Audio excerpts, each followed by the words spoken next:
Ouais, go, hein. Euh, du coup, sur les tricycliques, donc c'est pas une description de Vidal parce que ça sert à que dalle. Les tricycliques, c'est bien parce que c'est un exemple, un, des problématiques de dénomination où des médocs sont des IRS sur leur fonction et d'autres sont décrits comme des tricycliques et c'est la structure. Du coup, personne s'y retrouve. Mhm. Et deux, parce que c'est un exemple de à quel point ça merde sur la disposition des psychotropes en France. Parce que, en fait, on n'a que des amines tertiaires. Je sais pas si tu te souviens. Oui, des lignes secondaires, Là, tu as ton des tricyclique, tertiaires. Mhm. tu as tes trois cycles. Mhm. Et après, tu as une chaîne latérale. Mhm. Et là, le Un petit groupement N, amine. le groupement amine, enfin, l'atome d'azote. Et puis, il y a une partie méthyle, une partie méthyle. Mhm. Et ça, c'est l'amine tertiaire. Mhm. Tu passes par un cytochrome. Ouais. Donc, en fait, tu vois à quel point c'est compliqué parce que c'est pas un cytochrome qui le transforme. Il y a des cytochromes qui peuvent faire soit une déméthylation, soit une hydroxylation. Et si tu prends l'imipramine et que tu la fais passer par un cytochrome, eh ben, tu peux avoir de la désipramine. Et en fait, c'est juste que tu as ta chaîne latérale, machin. Et là, tu as un groupement méthyle qui a été enlevé. Mhm. Ils appellent ça désipramine parce que c'est la contraction de desméthylmipramine. En fait, desméthyle, c'est juste enlever un groupement méthyle, d'accord, de déméthylation. Mhm. Et des fois, ça s'appelle NOR. Donc, on Oui. aurait pu appeler ça norimipramine Mhm. pour la kétiapine. Et ils appellent ça des alkylkétiapines. En fait, alkyl, c'est juste que tu as un groupement, un nombre d'atomes de carbone C avec plusieurs atomes d'oxygène. Et du coup, tu as le méthyle, propyle, butyl, c'est des procédés alkyles. Ok, tu peux faire l'imipramine et passer par un autre cytochrome. Donc le 2D6 peut faire soit une oxydation, soit une déméthylation. Donc c'est un foutoir sans nom. Et là, si tu mets un groupement hydroxyde ici entouré en bleu, bah, ça fait de l'hydroxyimipramine. Mhm. Après, une fois que tu as ton hydroxyimipramine, tu peux faire une déméthylation et ça fait une desméthylhydroxyimipramine. Et après, ça fait son petit truc. T'as le Loxapac.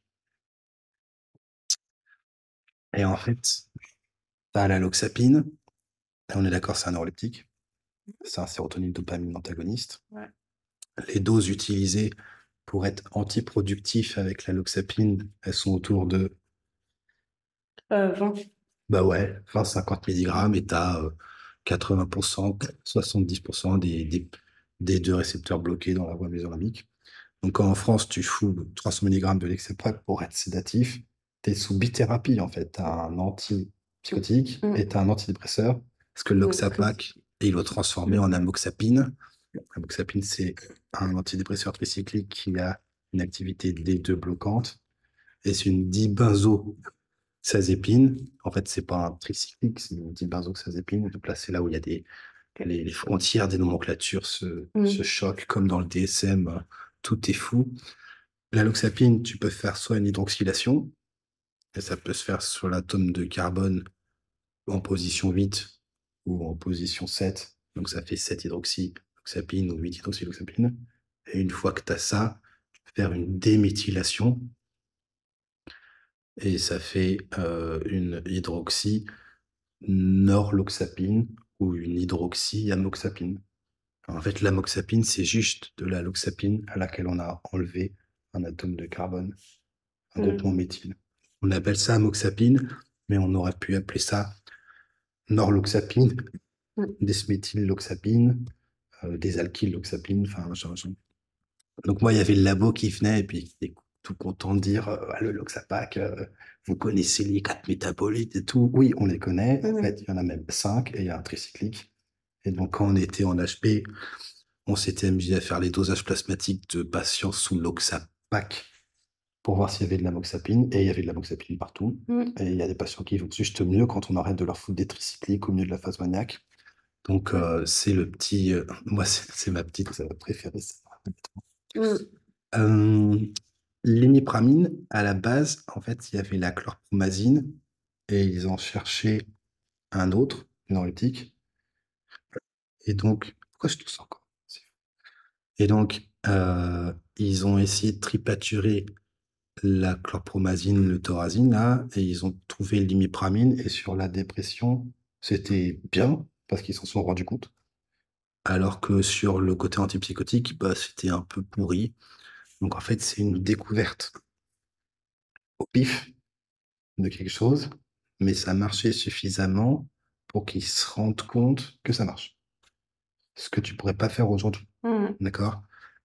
Si jamais tu tombes sur la fluoxétine au pif, eh ben, tu la fous à la poubelle. Parce que si tu Ouais, n'as pas oui. les études de labo qui sortent que les positifs, qui dégagent les négatifs, etc., ben, toi, tu te rends pas compte que ça marche. Il faut être très fort. Il faut être statisticien aguerri. Si chez l'ado, tu as 10% des études de la fluoxétine qui sont positives. Ouais, oui. Mhm. C'est un truc de fou. Je sais pas si c'est des fluoxétines ou si c'est des antidépresseurs dans leur ensemble, mais enfin, tu vois, c'est un peu galère. Tu vas t'endormir, toi. Bon, bah, c'est pas grave, je continue. Et donc après, en termes de antidépresseurs que nous, on a en France, tu as l'amoxapine. Mhm. Et du coup, tu as la norloxapine, desméthylloxapine.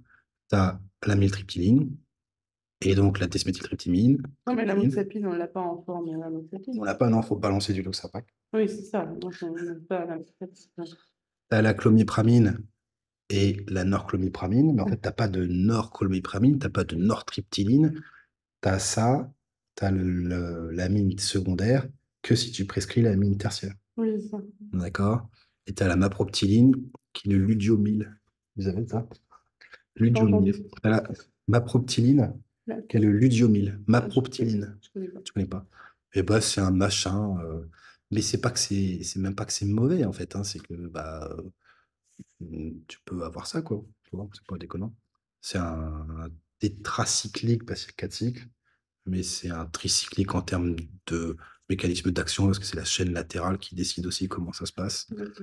Et je sais même pas si on a la l'imipramine, je crois pas. On a l'imipramine? Ouais, c'est le L'imipramine, fofranil. Oui, oui, voilà. oh, Et à la doxépine, sublime, mhm. doxépine qu'on utilise en tant que somnifère, parce que c'est un des trucs où les critères de Beers sont d'accord. Je sais pas si tu vois les critères de Beers, ce que c'est. Non. Ouais, c'est les GUS qui s'inquiètent de est-ce que sur le plan gériatrique, c'est raisonnable de prescrire telle ou telle molécule.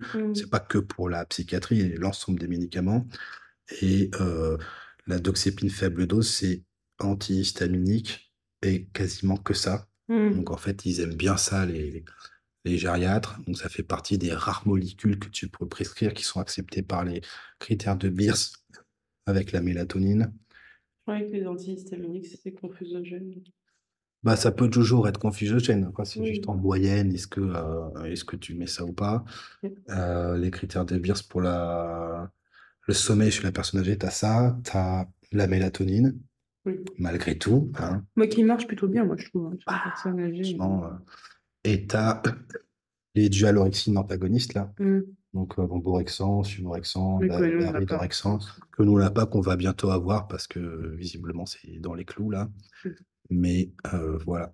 Après, je sais pas si ça va le faire. On va dire que c'est bon parce que je vais pas le faire 10 fois, ce truc. Euh, Indication du tricyclique, c'est les dépressions souvent résistantes, ou en tout cas des vraies dépressions. Moi, j'aime bien le tricyclique parce que ça règle la question de à qui tu le prescris. Parce que chez ta personne dysthymique ou ton trouble de perso ou quelqu'un qui a un neurocystisme majeur, là, Mhm. tu t'y vas pas à coup de tricyclique. Non. Et donc, d'entrée de jeu, c'est des patients qui sont pas forcément les mêmes que ceux que tu peux mettre dans les études. Parce que moi, mes patients auxquels je pense au tricyclique, très clairement, je peux pas leur dire il y a une chance sur deux pour que vous ayez rien comme Oui, non. molécule. Ah non, clairement. Donc, je trouve que c'est pas mal parce que Non, c'est vrai que c'est plutôt de la dépression c'est du de la sujet. dépression, soit du sujet âgé, soit de la vraie dépression, tu vois, Oui. dépressif, quoi, tu vois, parce que les débats sur est-ce que les antidépresseurs marchent, machin, bidule, est-ce que c'est vraiment nécessaire quand tu as des becs à 7 ou à 10, pourquoi pas? Quand tu prescris un tricyclique en moyenne, c'est que bah, ça va pas, quoi. Donc, je pense que ça règle pas mal ce problème. Donc, c'est les indications thymiques, mais qui sont pas les mêmes, qui n'ont rien à voir avec les ans sous IRS. C'est les TOC, parce qu'on a la clomipramine. Mhm.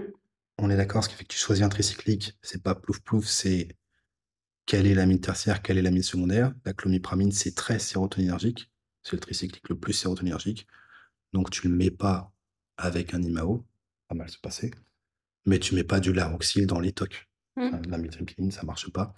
Et en fait, ce qui se passe, c'est que la clomipramine, elle est métabolisée en norclomipramine, qui, elle, est moins sérotoninergique. Et le ratio, il est de un quart, trois quarts. Tu as trois quarts de norclomipramine et un quart de clomipramine. En fait, quand tu veux traiter un TOC, tu veux un truc très sérotoninergique. Et c'est là que tu as soit l'option de le mettre en IV. Mmh. Donc, tu as des études où, paf, en IV, ça marche mieux. Donc, tu as une étude qui est jolie où la clomipramine ne marche pas en péros. Mmh. Tu prends les patients, tu leur mets en IV, bah, ça marche mieux. Et c'est pas l'effet placebo parce qu'ils ont corrigé Mmh. pour, si je me souviens bien. En fait, ça, c'est parce que toutes les molécules qu'on a en psychiatrie, il y a un indice d'extraction hépatique qui est énorme en moyenne. Mmh. Parce qu'il y a une biodisponibilité qui est importante, parce que c'est des molécules qui doivent aussi être lipophiles. Et donc, en fait, l'indice d'extractibilité hépatique, c'est aussi le premier passage hépatique, la métabolisation avec le 2D6. Donc, si jamais tu passes en IV, tu as un ratio clomipramine sur norclomipramine qui va diminuer, qui va augmenter un petit peu. D'accord? Donc, c'est joli. C'est utilisé dans l'énurésie chez l'enfant. C'est l'imipramine. Moi, je le ferais pas en tant que psychiatre, Ouais. mais je sais pas, moi, du tout, si c'est une vieille, parce que je suis pas urologue, hein, mais je sais pas si c'est une vieille habitude Mmh. qui perdure. C'est sûr que ça marche parce que c'est anticholinergique. Donc, très clairement, C'est pas la seule molécule anticholinergique. voilà, c'est pas la seule molécule. Mais le fait que ce soit anticholinergique central, ça diminue aussi un petit peu la profondeur du sommeil chez certains patients et ils se réveillent plus facilement. Mmh.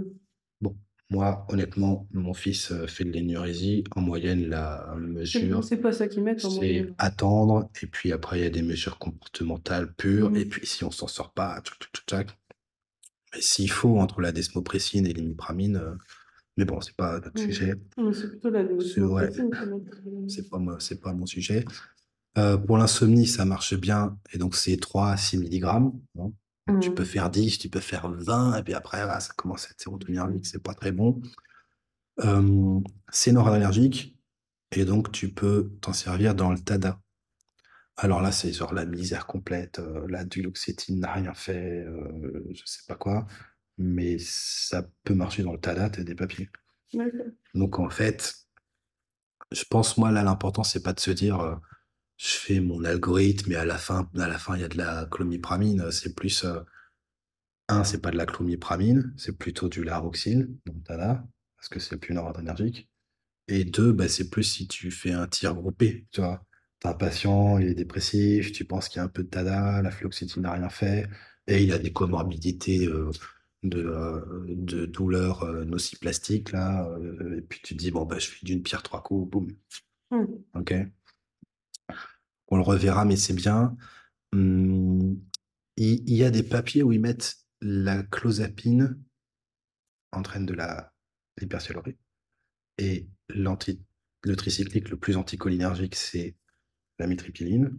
Et donc, effectivement, quand tu as une sialorée et que tu prends de la mitriptyline, tu finis par avoir moins de sialorée. Oui. La clozapine finit par être délogée Mmh. au niveau des glandes salivaires. En tout cas, c'est pas la clozapine qui donne de la Non, sialorée, c'est la c'est norclozapine. Ok. Et c'est qu'une question de dose. Il va finir par moins saliver. Sur les préoccupations du péristaltisme intestinal, moi, je ne ferai pas Mmh. d'anticholinergique systémique. C'est la même chose qui fait qu'on ne met pas de patch de scopolamine chez les patients qui ont des problématiques de sialorée sous clozapine. Mmh. Hein, ça n'a aucun sens et il faut vraiment pas avoir d'autre solution pour faire ça parce que sur le plan cholinergique, c'est un désastre. Il y a des données sur la nortriptyline pour le sevrage tabagique. Donc alors c'est toujours pareil, c'est pas le sevrage tabagique, c'est est-ce que c'est des gens qui ont commencé le médoc et qui ont arrêté de fumer en même temps? Est-ce que c'est des gens qui avaient tant de temps pour arrêter de fumer? Est-ce que c'est des gens qui ont arrêté, qui avaient droit à ces substituts? Et si ça marchait pas, ils ont pris le médoc? Est-ce qu'on a pris des gens qui n'ont pas réussi avec les substituts et du coup on leur met le médoc? Enfin, tu vois, il y a moyen de se faire un petit peu avoir. Mais il y a des papiers sur ça. Pour la vessie hyperactive, bah, c'est pareil, c'est anticholinergique, donc ça va marcher. Il va falloir qu'on fasse l'innervation de la vessie, indispensable, mais ça peut marcher. Il y a quoi comme molécule qu'on a qui est un anticholinergique systémique, qui passe pas la barrière mésencéphalique, qui est utilisé pour la vessie hyperactive? En psychiatrie? Non. Non. Ouais. Ah oui, en dehors de la psychiatrie. Eh ben... J'en sais rien. Eh ben, je me souviens même plus du nom, moi. Ah, C'est quoi le nom? Eh ben, je sais plus. On a un antihistaminique. c'est pas le Mirabégon? Non, le mirabegron, c'est un bêta-3 agoniste. Ah. Le mirabegron, il est crucial parce que quand tu es sous clozapine et que tu as une hyperactivité physicale, tu mets pas de vésicare, c'est comme ça que ça s'appelle, je sais plus le nom, putain. Tu mets pas d'anticholinergique à tropicité vésicale parce que ça sert à rien, il est déjà anticholinergé de l'espace, le patient. Donc tu mets un bêta-3 agoniste parce qu'au niveau du muscle vésical, et ben, ça diminue la contractibilité. Donc, c'est vachement bien. C'est pas remboursé, mais ça, c'est encore un autre débat.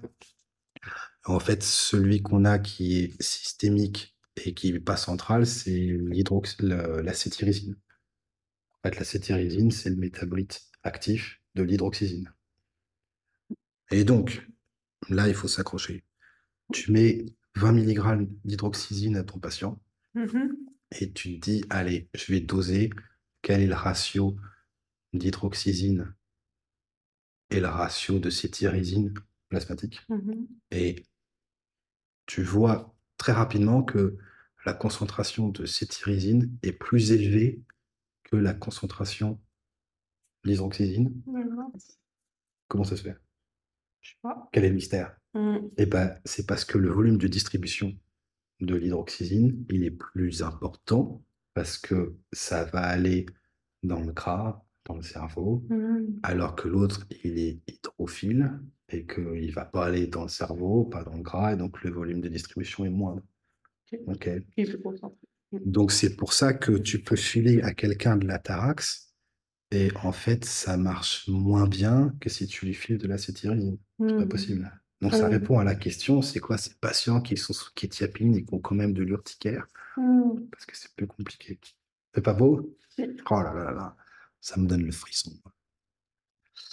Il y a des papiers où ils ont essayé les problématiques psychocomportementales de la démence avec des tricycliques. Moi, ça me paraît un peu saut à 1970. Hein. Je le ferai pas. En plus, on va avoir le Brexpiprazole qui marche. Donc, c'est pour plus tard. C'est des antiarythmiques de classe 1A. Tricyclique? Ouais. Ils sont en effet antiarythmiques de classe A. C'est pas des antiarythmiques de classe 1A, mais à dosage physiologique, ça va aller bloquer les canaux sodiques qui sont impliqués dans le fait que le courant arrive. C'est le potentiel d'action du courant arrive pas au canal sodique. Et donc, si jamais tu mets des doses supraphysiologiques, ou certains patients qui ont déjà des cardiopathies rythmiques, eh ben, ils sont plus sensibles. Et du coup, il y a cette préoccupation de faire un ECG avant l'instauration, et puis après chaque obtention de palier, ou alors après chaque introduction d'inhibiteurs, ou des maladies qui vont modifier la cinétique du truc, etc. On est d'accord. Moi, j'insiste quand même l'évolution. Enfin, tu vois, je suis à l'HAS. Je vais fliquer un hôpital psychiatrique. Ça me plaît, putain. Et tu regardes les dossiers. Et ils ont mis des tricycliques ou des deux bloquants, là. Et il y a plein de CG à chaque fois, lus par des psychiatres. Est-ce qu'un psychiatre sait dépister les troubles du rythme sur un ECG? Bon, c'est autre chose. Mais dans le dossier médical, il y a zéro info sur les signes de syncope, les signes de douleur thoracique à l'effort, les antécédents de maladies cardiovasculaires dans la famille, etc. Si ça, c'est pas dans le dossier, à mon avis, moi, je me l'ai fait, hein, hein. Parce qu'en fait, enfin, c'est essentiel. Tu peux pas juste faire des ECG et dire, c'est surveillé. Mmh. Et moi, en tout cas, quand j'étais interne, et ben, je faisais pas ça. De quoi Hum, regarder les antécédents?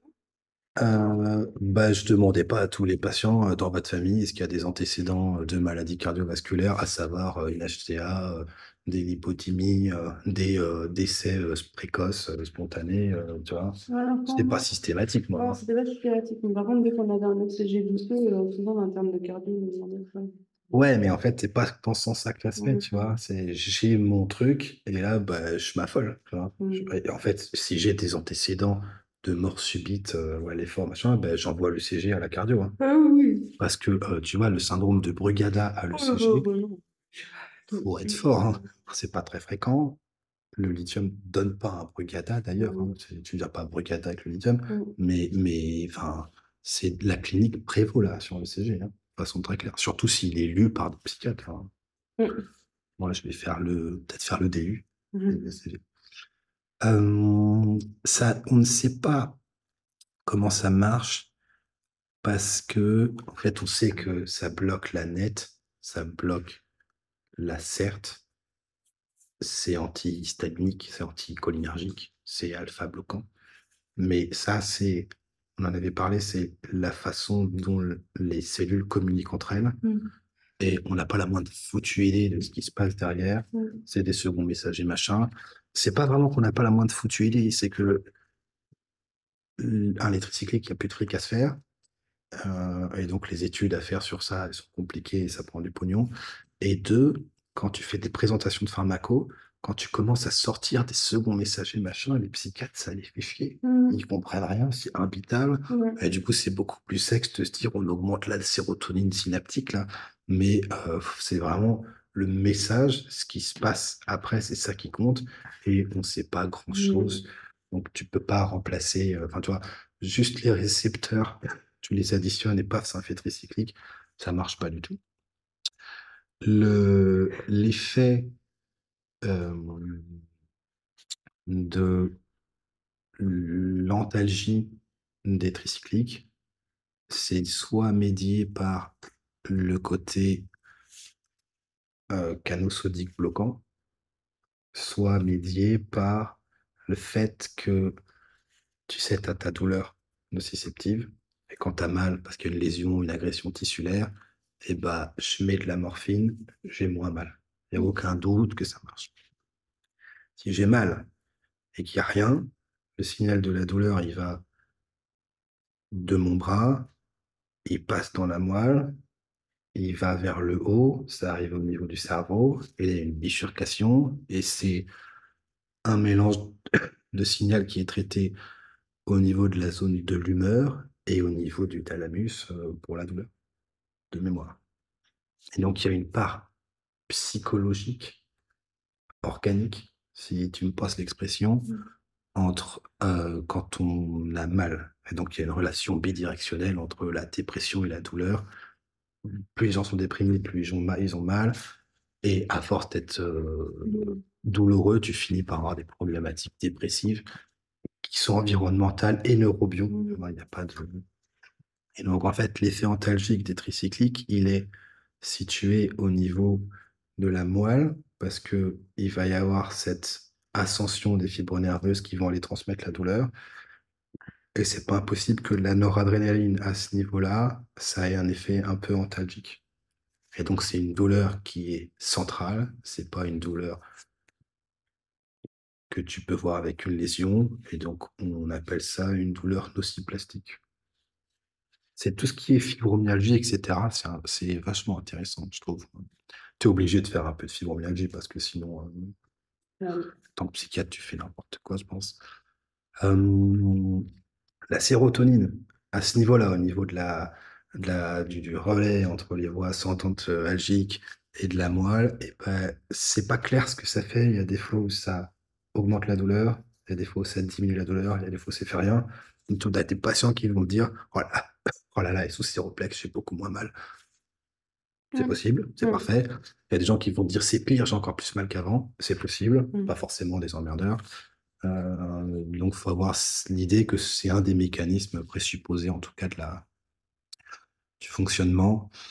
Hem, Amine secondaire, plus noradrénergique que l'amine tertiaire et ça, c'est vrai pour tous, OK? Donc la doxapine, c'est un antihistaminique sur le récepteur AH1 et donc par exemple, il y a plus d'affinité pour ce récepteur-là que si tu mets de la diphenhydramide ou de la Tarax ou je sais pas quoi. Bon, le docteur Opertus est allé se coucher. J'espère que ça va pas entraîner le même effet chez toutes les personnes qui regardent. Il y a la question de la dose. Vous pouvez pas, mettre la dose qu'il y a sur le Vidal et vous arrêter, à un endroit entre les 2.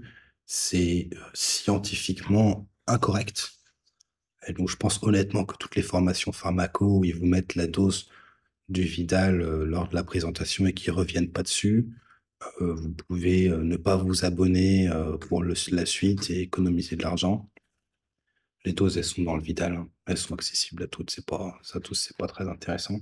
Quand vous choisissez un tricyclique, il y a la question de quelle molécule je vais prendre, comment est, le phénotype, sur le plan du métabolisme, de mon patient. Est-ce que c'est un métaboliseur lent sur le 2D6? Et du coup, je fais un peu gaffe parce que, si je veux un truc noradrénergique, ça risque de pas être idéal. Si jamais, je veux un truc sérotonergique, je commence à ma clomipramine et cetera et dans ce qui va vous faire décider du tricyclique, il y a aussi le fait de est-ce qu'il y a une aide pour trouver la bonne dose? Du coup, il existe et c'est la molécule qui a le plus de preuves, la nortriptyline, qui permet de se guider sur le plan du dosage plasmatique. Vous savez que les gens qui sont entre 75 et 150 nanogrammes par millilitre là, et ben, c'est des gens qui répondent à peu près bien. Donc ça, c'est des courbes, dose-réponse rock là et c'est vachement intéressant. On n'a pas la nortriptyline en France, hein, donc j'insiste, c'est lunaire qu'on ait la moitié des tricycliques, qui ne soient pas accessibles. Mais donc quand vous regardez les études et que vous regardez le dosage de nortriptyline, vous faites pas avoir. Si vous mettez de la miltriptyline et que vous dosez la nortriptyline, bah, vous avez 2 trucs en même temps là et donc, il y a peut-être une partie de surdosage. Donc en tout cas, vous êtes probablement au-dessus de ce qu'il a été étudié et il faut prendre ça en considération. La question de la dose se pose aussi avec, est-ce qu'il y a une courbe de dose-réponse? Et ça, c'est compliqué à faire. C'est même honnêtement extrêmement compliqué à faire et quand c'est fait, c'est pas dit que ce soit si pertinent que ça.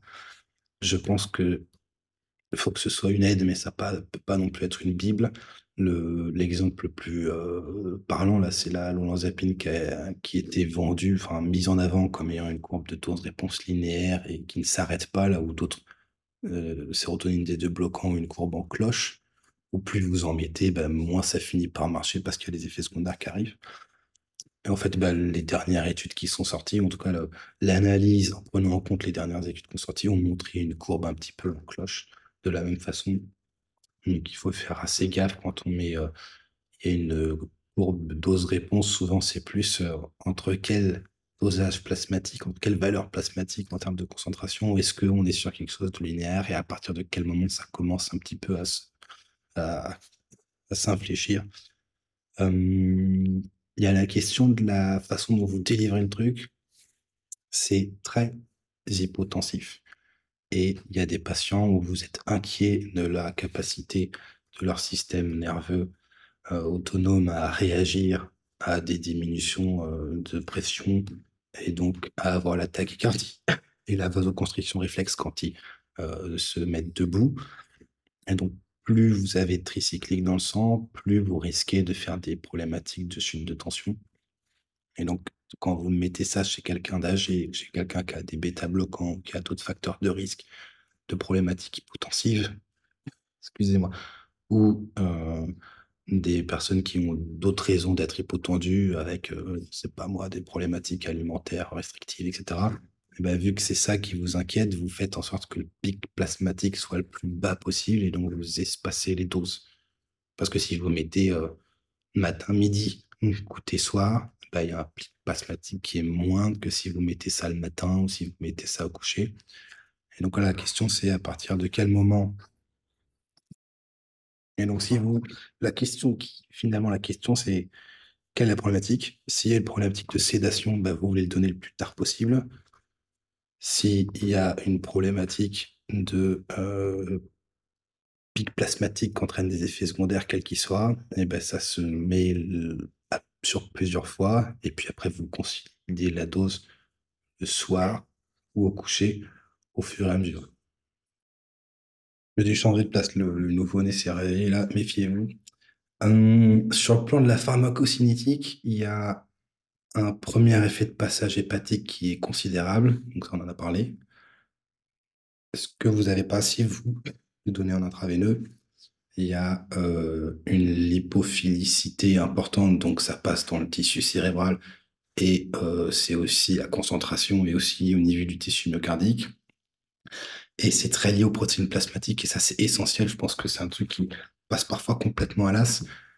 Vous avez une quantité finie de protéines plasmatiques sur lesquelles les molécules vont pouvoir se lier et il y a des molécules pour lesquelles la partie active de ça, de votre traitement, c'est la partie qui n'est pas liée aux protéines plasmatiques. Quand vous mettez du valproate de sodium là et que vous faites le dosage, eh ben, vous avez la partie qui est liée aux protéines plasmatiques inactives et la fraction libre. Donc vous avez des patients qui vont avoir un autre traitement ou des problématiques somatiques qui vont faire qu'il y a une insuffisance de protéines plasmatiques, où vous allez avoir finalement la fraction libre qui va augmenter, mais sur votre dosage plasmatique, vous n'allez pas du tout voir ça. Je ne crois pas qu'en France, on ait le dosage, la fraction libre du dépacote là, mais bon, ça c'est encore un autre sujet. Et donc quand vous êtes en gériatrie, et qu'on vous dit fluoxétine pour tout le monde, parce que la demi-vie, fluoxétine pour personne parce que la demi-vie est trop longue. Il y a ça, il y a aussi le fait que la liaison protéine-plasmatique de la fluoxétine est considérable, et quand on vous dit sertraline pour tout le monde à chaque fois, et qu'on vous dit jamais de séroplex parce que c'est cardiotoxique, et ben, il y a deux trucs qui déconnent. Il y a le fait que il faut regarder d'où viennent les warnings. Il y a des warnings qui sont faits par la FDA, qui sont appliqués par la NSM ou l'EMA. Et plus tard, quand la FDA nuance le warning, l'EMA ou la NSM ne le font pas. Donc, le coût du QT et de l'escitalopram, vous ne pouvez pas juste dire je mets ça chez personne, c'est arythmogène. C'est beaucoup plus compliqué que ça. Et en fait, il n'y a pas trop de solutions, hein. Il faut regarder les études, voir d'autres avis et comprendre là où la décision des autorités de santé est pertinente et puis là où elle ne l'est pas. Chez un patient qui a une multitude de problématiques somatiques avec une myriade de traitements, et ben, de prendre en tête, de prendre en compte le fait qu'on va préférer des molécules avec une concentration de protéines plasmatiques faible, c'est à mon avis indispensable. C'est métabolisé dans le foie et principalement le 2D6. Vous avez 7%, un truc du genre, de la population qui est métaboliseur, qui sont des métaboliseurs lents sur le 2D6 et les concentrations plasmatiques peuvent exploser. Ça peut faire 4 fois, 8 fois. Et donc, c'est aussi pour ça qu'on commence léger parce que ça peut très mal se passer et il y a eu des surprises. Les, la pharmacocinétique est à peu près linéaire là, en dehors de la désipramine, mais euh, quand vous mettez 2 fois plus de traitement Péros, en moyenne, il y a 2 fois plus de concentration plasmatique. Grosso modo, il y a la question de hommes et femmes, qu'est-ce qu'on fait et comment est-ce que les variations hormonales lors lors du cycle reproducteur de la femme là, peuvent influencer sur les traitements. Et c'est pas impossible que, de la même façon que les œstrogènes peuvent impacter les concentrations de la motrigine, et ben, les œstrogènes peuvent impacter aussi les concentrations de TCA. Donc, faut avoir en tête que, il faut demander un petit peu comment ça se passe en menstruel. Mais ça, en fait, ça change rien, hein. C'est-à-dire que faut poser la question de toute façon. Vous avez une femme, faut demander avant de mettre le traitement comment ça se passe avant les règles et après comment ça se passe parce que vous pouvez avoir des surprises. C'est avec les TC, les tricycliques comme avec le reste. La demi-vie, la demi-vie va décider, pour ces molécules-là, la demi-vie va décider de l'accumulation. Et on dit que pour que les molécules soient suffisamment accumulées, il faut 5 demi-vies. Donc en fait, pour regarder quand est-ce que vous avez atteint l'équilibre plasmatique, eh ben, vous faites 5 demi-vies. Alors ça, c'est pareil, c'est un bon exemple. C'est pas quelque chose de dimensionnel. C'est pas si on est à 4 demi-vies, c'est pas l'équilibre. Et si on est à 5, c'est l'équilibre. C'est en fait, après une demi-vie, vous avez la moitié de l'état d'équilibre plasmatique. Après deux demi-vies, vous avez 75% de la valeur de l'équilibre plasmatique. Après trois demi-vies, vous avez 75 plus 25 divisé par 2, vous avez 87,25 de l'état plasmatique. Et donc, si vous, en intra, il y a des fois où vous faites que 3 demi-vies ou 4 demi-vies, vous faites vos dosages plasmatiques 24-48 heures avant, c'est pas très grave, hein. C'est toujours le même raisonnement, en fait, hein. D'où vient ce chiffre? Pourquoi il est là? Est-ce que c'est si clair que ça ou pas? Et puis après, vous vous arrangez. Sachant que si jamais il y a une inhibition, eh ben, la demi-vie augmente, et du coup, la durée avant de faire l'état d'équilibre augmente aussi. Donc, si vous avez quelqu'un qui vous fait une réaction quand même particulièrement mauvaise et que vous faites votre dosage plasmatique, là, bah, c'est peut-être sage d'en refaire un peu plus tard pour voir si c'est pas encore en train d'augmenter. Attendu que la clinique vous interpelle pas sur le sujet. Et ben, ça, c'est un peu partout pareil, en fait. Les fibres, que ce soit de la nourriture riche en fibres ou du psyllium, eh ben, ça peut diminuer l'absorption des antidépresseurs, mais d'absolument toutes les molécules. Donc il faut faire un petit peu gaffe de quand est-ce que vous donnez ça. Euh, la durée d'action, en fait, à partir de combien de temps est-ce que ça met à marcher?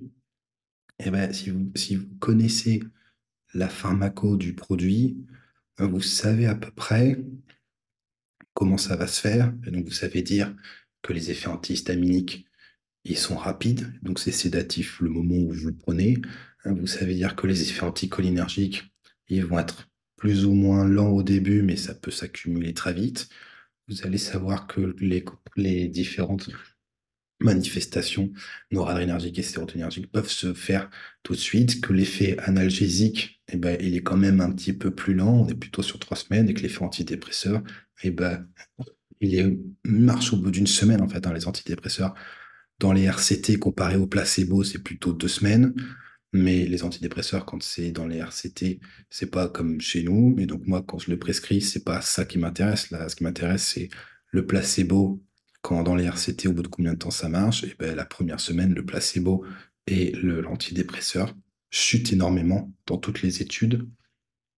Ce qui, encore une fois, atteste du côté étrange des RCT, parce que moi, j'ai pas des patients qui s'améliore énormément à ce point-là la première semaine quand je prescris un traitement, hein. Ce serait bien, hein, mais j'ai pas constaté ça moi. Donc c'est dommage. Il y a quand même la question du virage maniaque chez les patients sous tricyclique. On est d'accord, c'est un spectre. Donc il y a des patients qui vont faire un virage maniaque sous vos yeux, et ça c'est simple. Modifier la dose en l'arrêtant complètement, et c'est tout. Alors en fait, si la phase est hypomane ou si c'est une légère manie, ou je sais pas quoi, il y a des gens qui disent attendez, on va pas le faire d'un coup non plus. Toujours est-il que ça peut se faire vite, et quand ça se fait vite, c'est simple. Et puis après, ça peut juste être des gens qui sont sur le spectre et qui font des cycles plus rapides, qui s'aggravent, qui passent de bipolaire non spécifié à bipolaire 2. Et cela, ça peut être jusqu'à 70% des patients atteints de troubles bipolaires. Donc les tricycliques chez les patients atteints de troubles bipolaires. faut vraiment, excusez-moi, je toussais pas autant avant de commencer, faut vraiment être à court d'idées, je pense. Les effets secondaires, moi je pense que ça concerne les infirmiers parce que si vous connaissez pas les effets secondaires, vous les demanderez pas et si vous les demandez pas, vous pourrez pas les trouver, vous n'allez pas tomber dessus. Quand on demande, quand on se dit, tiens, il est un peu sédaté, lui, eh ben, c'est que la sédation est déjà énorme. Donc, en fait, faut les poser, hein. Les questions, faut les poser aux effets secondaires. Il y a des myriades d'études qui montrent que déclaration spontanée d'effets secondaires, eh ben, c'est pas du tout la même chose que quand on pose la question. Et donc, les papiers ou les papiers que vous lisez où il n'y a pas eu d'effets secondaires spontanément déclarés, et il n'y a pas d'autres infos sur le sujet, vous pouvez probablement mettre ça à la poubelle, hein. Euh, une fois que vous avez les effets secondaires, il y a la question de quel type d'effet c'est. Et là, soit vous appelez, vous apprenez le Vidal par cœur et il faut une mémoire de dingue, soit en fait, vous savez que c'est anticholinergique et du coup, vous connaissez les effets secondaires de, du blocage au récepteur muscarinique. Puis vous savez que c'est sérotoninergique et du coup, vous connaissez les effets secondaires lors du début de ce genre de molécules, etc., etc. Il n'y a pas, à mon avis, d'autre solution que de commencer sur ça. Et puis après, vous modifiez. Donc, vous précisez un peu qui fait quoi. Mais il n'y a que comme ça qu'on peut s'en sortir, à mon avis, hein. Donc, c'est un antidépresseur.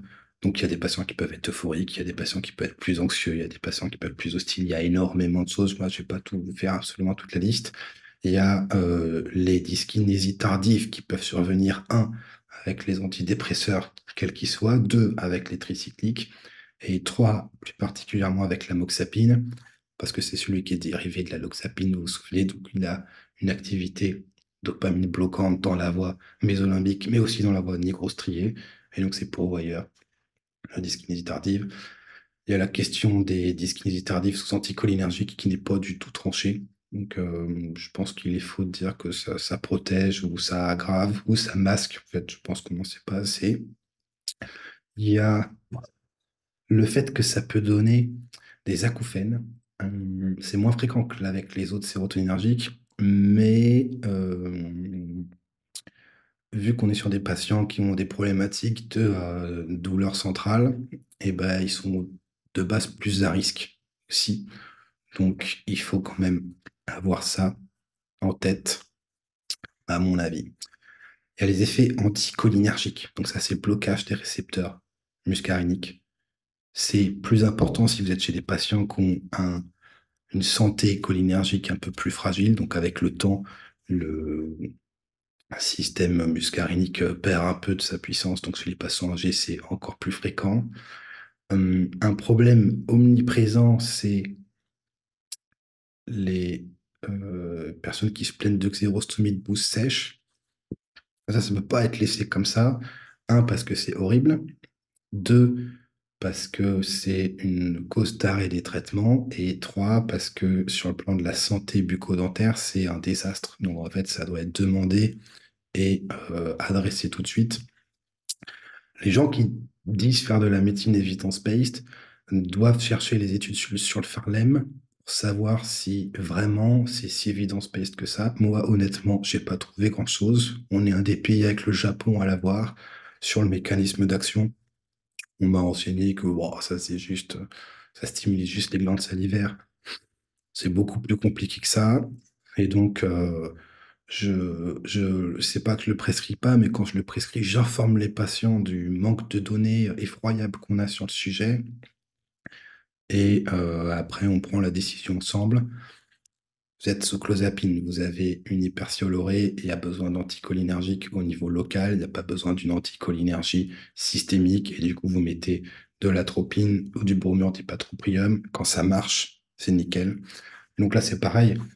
Si vous en sortez pas avec le sulfurlème ou avec des lubrifiants oraux, là, eh ben, vous pouvez faire des bains de bouche de pilocarpine.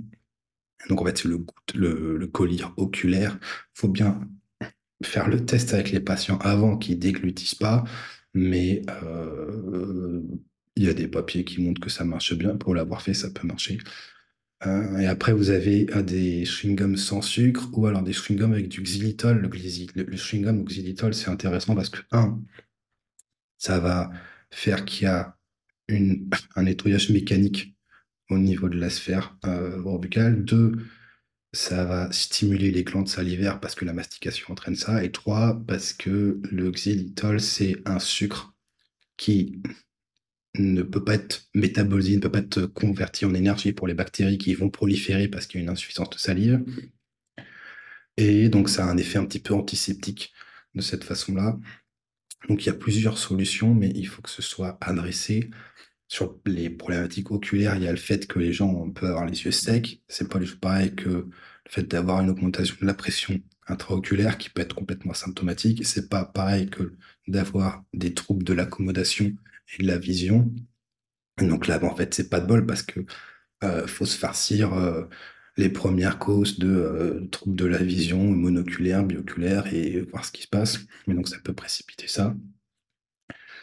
Ça peut, enfin, ça peut exacerber ou induire une hernie hiatale ou en tout cas des problématiques de reflux gastro-œsophagien parce que la force, la tonicité du sphincter inférieur de l'œsophage dépend du signal cholinergique. Et donc, en fait, il y a plus facilement de reflux si jamais ça se passe. Ça peut aussi être le cas parce qu'il y a une diminution de la valence gastrique si jamais vous commencez à avoir une constipation qui se met en place. La constipation, il faut demander à chaque fois si c'est présent. Vous pouvez avoir des signes de restriction urinaire, de rétention urinaire. Et donc là, c'est pareil, c'est toute une sémiologie. Est-ce qu'il y a des signes de rétention? Est-ce que c'est incontinence urinaire par surcharge? Est-ce que ça va pas aussi coexister avec une insuffisance du tonicité du plancher chez les femmes qui ont accouché? Enfin, on n'est pas accouché, hein. Ils ont, dans certains pays, le bétanécol, et là c'est d'une élégance incroyable, c'est un cholinergique, un agoniste cholinergique qui passe pas la barrière hémato-encéphalique et donc qui peut aller diminuer les problématiques anticholinergiques systémiques sans interférer dans le cerveau. C'est ce que d'ailleurs la société dont je ne sais plus le nom va nous sortir pour la schizophrénie, hein, un agoniste muscarinique spécifique et puis un anticholinergique euh, périphérique qui est le trospium. Non, si, je crois que c'est ça, qui est le trospium. Donc c'est la xanoméline plus le trospium. Et donc là, c'est l'inverse, c'est un cholinergique qui va partout. Sauf que les cholinergiques qui vont partout, ça entraîne l'inverse des signes qu'on a eu dans la diarrhée, vomissement, c'est pas très bien toléré. Donc ils mettent un anticholinergique juste systémique qui va bloquer ça. Donc nous, on n'a pas le bétanécol parce qu'on est en France, mais c'est encore un autre sujet. Il y a les problèmes avec des tolérances cognitives chez les personnes âgées, mais pas que, parce que ça peut entraîner des problématiques cognitives où les gens vont se détériorer petit à petit. Et puis après, il y a le côté un peu plus aigu où c'est pro-confusogène, il n'y a absolument aucun problème. Il y a virtuellement une dizaine de raisons de faire des épisodes de confusion quand on met les patients sur tricyclique. Donc mon positionnement est que on ne peut pas, excusez-moi, on ne peut pas faire de la psychiatrie sans connaître un peu la part somatique de la médecine là. Et je regrette de ne m'en être rendu compte que trop tard, ou en tout cas pas assez en moment. En cardiovasculaire, plusieurs choses qui font qu'il y a des effets cardiovasculaires, c'est un alpha bloquant, c'est un anticholinergique, c'est un saccage T2 bloquant, un histamine bloquant, et ça va bloquer les canaux ioniques rapides, parce que vous avez sur le myocarde des canaux rapides, des canaux retardés, enfin c'est tout un bordel. Et le problème qui va se passer, c'est l'hypotension orthostatique. Il faut savoir gérer les hypotensions orthostatiques. Un, parce que c'est fréquent. Deux, parce que virtuellement tout ce qu'on prescrit en psychiatrie peut en donner. Et trois, parce que c'est aussi le problème des IMAO. Les IMAO, il y a le problème de l'hypertension avec une poussée hypertensive, mais le plus fréquent, c'est l'hypotension orthostatique. Donc là, il n'y a pas 36 solutions, c'est d'abord les chaussettes de contention. Quand on n'est pas en été, la contention abdominale permet d'augmenter le retour veineux plus que les chaussettes de contention, si je ne me trompe pas, parce qu'il y a une circulation splanchnique qui est supérieure. Il y a des tablettes de chlorure de sodium, il y a de la caféine, bon, ça, ça se discute. Il y a l'amidodrine. Donc, l'amidodrine, c'est le Gutron. Donc, nous, le Gutron, on l'utilise, enfin, il est utilisé en France, hors AMM, sans que ça gêne, d'ailleurs, mais c'est pas ça, pas grave, parce que, sauf erreur, l'AMM, elle est sur les dysautonomies dans les syndromes neurodégénératifs, notamment la maladie de Parkinson, où bah, il y a une dysautonomie qui arrive, une hypotension. Les doses de midodrine qu'il faut mettre pour gérer une hypotension iatrogène avec un anticholinergique et un alpha bloquant sont beaucoup plus élevées que les doses qu'on met chez un patient qui a la maladie de Parkinson, parce qu'il y a une compétition qui se fait en fait sur le récepteur alpha 1, et donc vous êtes obligé de mettre des doses qui vont déplacer le, le tricyclique, et donc vous allez faire du dépassement de dose. C'est pas très grave, mais il faut l'avoir en tête, sinon c'est compliqué. 2,5 mg 3 fois par jour, ça marche peu souvent. Et elle se pose la question de, bah, il y a aussi d'autres endroits où on a des récepteurs alpha 1 qui sont peut-être pas forcément liés, concernés par le tricyclique, et qu'est-ce qui se passe? Donc c'est vrai que c'est hors AMM de l'espace, et pour le coup, j'ai pas 50 études de tolérance, moi, donc vous voyez que la midodrine soit donnée comme ça, mais que la metformine, ça fasse flipper tout le monde, c'est particulier, mais bon, c'est encore un autre truc. Et après, vous avez la fludrocortisone, alors ça, c'est un minéralocorticoïde, faut vraiment être à court d'idées, hein. Faut vraiment être à court d'idées. Le temps de conduction est augmenté parce que il y a un retard des canaux sodiques qui vont arriver dans les cardiomyocytes. Et donc, effectivement, bah, ça espace le QTC, ça peut faire des arythmies ventriculaires. Il faut faire, en même temps que le CG, la natrémie, la kaliémie, la magnésémie, parce que c'est des facteurs aussi de risque qu'on ne retrouve pas souvent dans les dossiers, mais ça compte aussi. Et alors après, la question de qui augmente le QT à dose thérapeutique ou pas, et ça, bah, ça dépend des molécules. Faut se renseigner, il n'y a pas 36 solutions. C'est tachycardisant parce que c'est anticholinergique, hein. Euh, c'est pour ça que les gens sous clozapine, ils sont souvent tachycardes, et que quand on fait le QT corrigé chez des gens tachycardes, et ben c'est pas forcément la même formule pour corriger que chez des gens qui sont pas tachycardes, et c'est pour ça que sous clozapine, il y a moyen de se faire des frayeurs si vous utilisez la correction de la machine. Voilà, le poids est un problème omniprésent en psychiatrie. Les tricycliques font pas exception, parce que vous pouvez avoir une prise de poids qui est considérable, et la prise de poids n'est qu'un élément. Si vous voulez, moi j'ai vu aujourd'hui une patiente qui sort de table plus tôt parce que sinon elle sait qu'elle va manger, parce qu'elle n'arrive pas à se retenir, et donc c'est plus simple pour elle de partir de table. Donc sur le plan social, l'impact est majeur. Et donc quand elle vient et qu'elle me dit ça va docteur, j'ai pas pris 1 kilo, en fait, non, c'est pas le poids sur la balance, c'est qu'un élément, et vous êtes obligé d'aller plus loin. Et il y a une augmentation du craving pour les carbohydrates simples qui peut être présente. Et le traitement sur ça, ben, je sais pas trop, parce que là, je sais pas si la metformine a beaucoup de preuves euh, pour evidence-based, mais ça peut pas juste ne pas être adressé. Ça peut faire des SIADH. Je vous lis pas tous les effets secondaires. Et sur le plan de la fonction sexuelle, et bah, ça peut impacter. Donc, si vous mettez du Laroxyl, là, la méthoxyline, et bah, c'est pas impossible qu'il y ait moins d'impact que ce que vous pouvez avoir sur d'autres IRS un peu plus fréquents. Donc, je pense honnêtement que si vous regardez la liste des effets secondaires, là, il y en a qui sont toujours les mêmes. Et c'est des trucs qu'il faut savoir maîtriser, quoi. Vous pouvez pas balancer ça au médecin traitant, surtout quand on est dans la démographie médicale actuelle. Les effets de sevrage. Moi, je pense que ils ont sorti tout un bouquin du Maudsley là sur déprescrire. Je pense que c'est un peu à la mode. Et c'est pas une mauvaise chose, hein, mais le bouquin sert à rien parce que le Le bouquin déjà part du principe que vous allez pouvoir faire une décroissance hyperbolique avec des molécules qui sont disponibles en forme buvable, ce que nous, on n'a que très rarement. Et en fait, vous n'avez pas besoin du bouquin, parce que ce qui va faire que vous baissez de telle ou telle façon, c'est les différents systèmes dans le terrain de votre patient qui peut-être est plus sur le plan cholinergique, un peu plus sensible, qui peut-être à côté a d'autres cholinergiques, et si jamais je veux arrêter du Laroxyl alors qu'il y a 500 mg de clozapine, bah, c'est plus facile à faire que s'il y a rien à côté.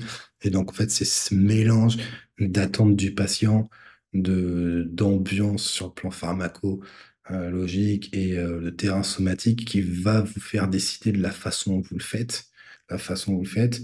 Et bah, enfin, il est inévitable d'apprendre bah, les signes de sevrage surotoninergique, les signes de sevrage noradrénergique, les signes de sevrage cholinergique, les signes de rebond cholinergique, etc., etc.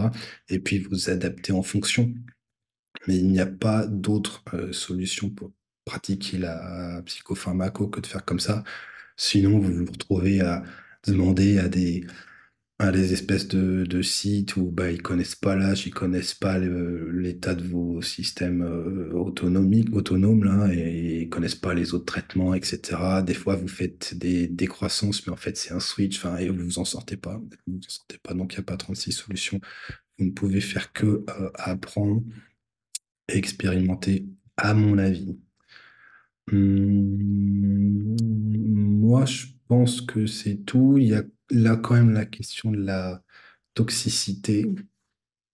Euh, En surdosage, c'est d'une toxicité qui n'a rien à voir. Quand on prescrit, c'est essentiel de se demander quand il y a des tentatives de suicide avec, qu'est-ce qui se passe, en gardant en tête que souvent, c'est pas les traitements qui sont prescrits qui sont utilisés pour faire des IMV et il faut avoir une idée de la létalité en monothérapie, en tout cas des traitements. Mais donc, par exemple, le lithium en monothérapie, bah, c'est pas plus létal que la lamotrigine ou l'acide valproïque. Donc, il y a parfois des raisonnements là qui sont pas forcément evidence-based du tout. Euh, je m'attarde pas sur ce sujet. Mais voilà, faut réfléchir parce qu'il n'y a pas 36 molécules qui ont été prouvées comme étant antisuicidaires. Et donc, en fait, la question de. Moi, je trouve ça dingue que dans le Vidal, il n'y ait pas de chiffre concrètement, quelle est la létalité de tel traitement. Parce que, par exemple, avec l'avant-la-vaccine, eh ben, l'effet de taille de la létalité en termes de surdosage n'a rien à voir avec celui de l'effet de taille en termes d'amélioration, que ce soit qu'elle soit syndromique ou fonctionnelle, quand vous essayez un IRS et que ça marche pas. Donc il faut quand même un peu rechercher ça. Et c'est mon avis, mais il est indispensable d'avoir fait un petit peu de centre antipoison ou au moins d'avoir regardé un bouquin de toxico. Parce que vous avez des patients qui parfois ne prennent pas le médoc 3 jours et puis le reprennent juste avant d'arriver vous voir parce que vous avez des patients qui vont débuter un inhibiteur et du coup vous allez avoir des considérations toxiques qui vont se présenter à vous et si vous savez pas faire la part des choses entre les différents syndromes que vous pouvez avoir sur les traitements, bah, vous allez parfois vous affoler pour rien et parfois vous affoler pour pas grand-chose. Juste une considération pour les enfants la FDA, qui à mon avis est plus impliquée quand même dans la prescription, en tout cas dans l'aide à la prescription, ils ont donné des critères d'alerte, hein, des éléments à surveiller avant de prescrire, parce que chez les enfants, euh, eh ben, il y a quand même eu des cas de mort subite. Alors c'est rare, mais il y a eu des cas de mort subite. Les concentrations plasmatiques chez l'enfant peuvent être nettement plus élevées que chez l'adulte. Donc, il faut faire gaffe. J'insiste, hein, les patients chez lesquels on prescrit les tricycliques, c'est des patients qui sont beaucoup plus graves que les patients que vous avez dans les études concernant la fluoxétine.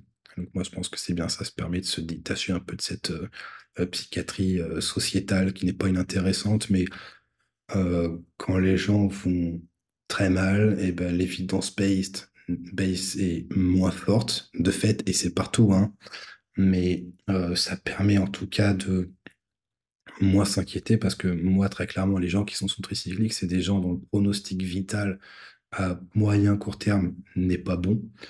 Et la préoccupation d'effets secondaires rares est moins inquiétante parce que le bénéfice-risque est meilleur. Très clairement, les tricycliques chez les gens qui ont des dépressions légères, et qui relèvent d'une psychothérapie avant tout, que ce soit parce qu'en fait, c'est des problématiques de fonctionnement, etc.